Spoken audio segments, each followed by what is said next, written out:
I'm here to talk about success. The first rule of success is to have a vision.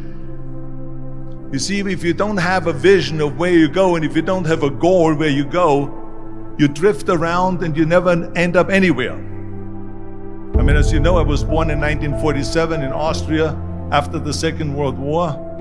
So I was very fortunate that I stumbled onto my vision.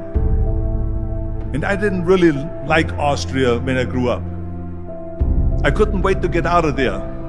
I couldn't see myself becoming a farmer or a worker in a factory or anything like that. Even though my parents wanted me to stay there and have a normal life. But that was their vision, not mine. My vision was totally different. I felt that I was born for something special, for something unique, for something big. Then one day I went to school. I remember I was 11 years old, and they showed a documentary about America. And there they showed in this documentary the huge skyscrapers, the high-rises, the huge bridges, the 6-lane freeways, and all of this stuff. And I said to myself, that's where I want to be. I don't want to be around here with these little farmhouses and these little buildings. I want to be in America.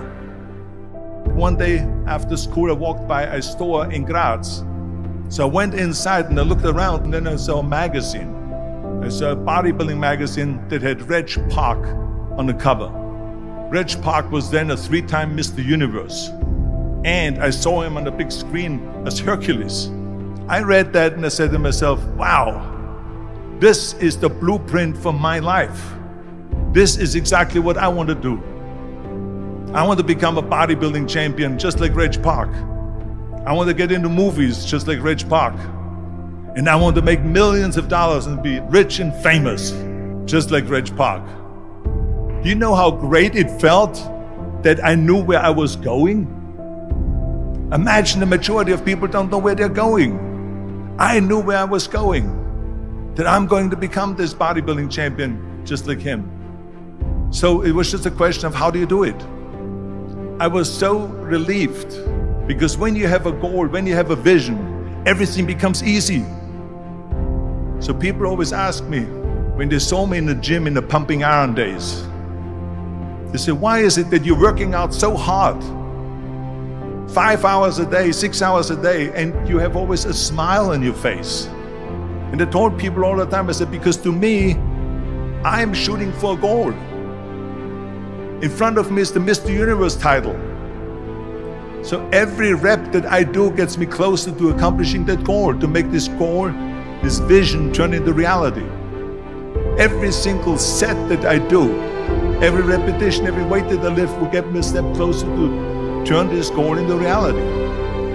So I couldn't wait to do another 500-pound squat. I couldn't wait to do another 500-pound bench press. I couldn't wait to do another 2,000 reps of sit-ups. I couldn't wait for the next exercise. At the age of 20, I went to London and I won the Mr. Universe contest as the youngest Mr. Universe ever. And it was because I had a goal. So let me tell you something, visualizing your goal and going after it makes it fun. You got to have a purpose no matter what you do in life. You got to have a purpose. 74% hate their job in America.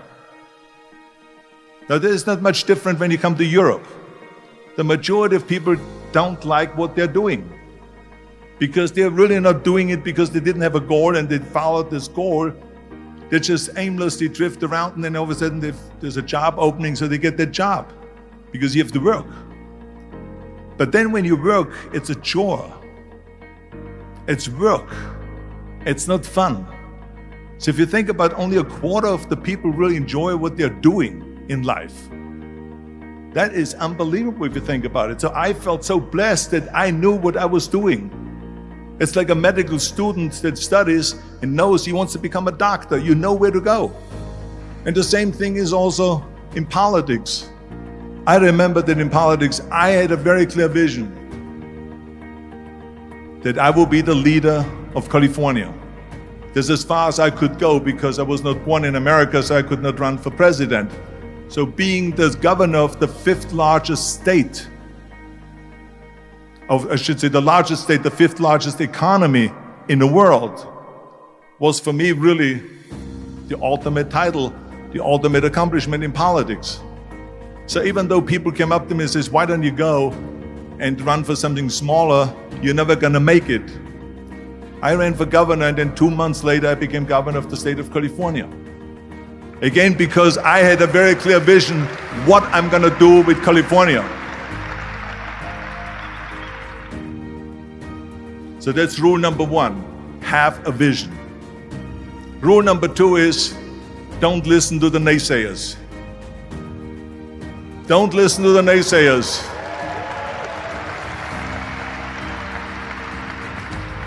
Everything I ever did, the thing that I heard out of people's mouth was, that's impossible. That can't be done. Or no. That is exactly what I heard, and of course I proved to the people that it can't be done. So whenever someone said to me, it can't be done, I heard, it can be done. When they said no, I heard yes. And when they said it's impossible, I heard, it is possible. I'm a strong believer of what Nelson Mandela said, that everything is always impossible until someone does it. Well, I'm gonna be the one, I said to myself, I'm gonna do it and I'm gonna show it to them. Maybe it has never been done before. That's perfectly fine with me. But I'm gonna do it. And I did not listen to the naysayers. It's all about the hard work that you put in. I said to myself, in bodybuilding I worked out 5-6 hours a day. I'm gonna do the same thing now for acting. And of course I went to college to study English. I studied the accent removal, acting classes, and all of this stuff, all day long. I worked and I worked and I worked. And within a short period of time, I made one movie called Hercules in New York, which of course went right into the toilet. But it didn't discourage me. I still had the same vision. And then all of a sudden I did Streets of San Francisco. I did Stay Hungry and Pumping Iron and The Villain. And then all of a sudden I was asked by Dino De Laurentiis and by Universal Studio to star in Conan the Barbarian. And after I did Conan the Barbarian, the director at the press conference said to the press, the director was John Milius. He said to the press, if we wouldn't have had Arnold, we would have had to build one. So think about that. The very body that they said can never be sold because the time is wrong. A few years later, I'm doing Conan the Barbarian, and it was the #1 hit at the box office when it came out in the summer of '82. Think about that. And the director says, if we wouldn't have had his body, we would have had to build one. So all of a sudden, my body became an asset, not a liability. And the same thing was with Terminator. After we were finished filming Terminator, Jim Cameron said to the press, if Arnold wouldn't have had that accent and talked like a machine, I think the movie wouldn't have worked. So think about that. The body and the accent that they attacked was an asset. But I didn't listen to those losers. I didn't listen to them at all. It's just the reality of it is that you cannot listen to the naysayers. So this is a very important lesson for all of you. So when someone says, no, this is a stupid idea, you in your mind, you don't have to say it, but in your mind just say to yourself, you're an asshole.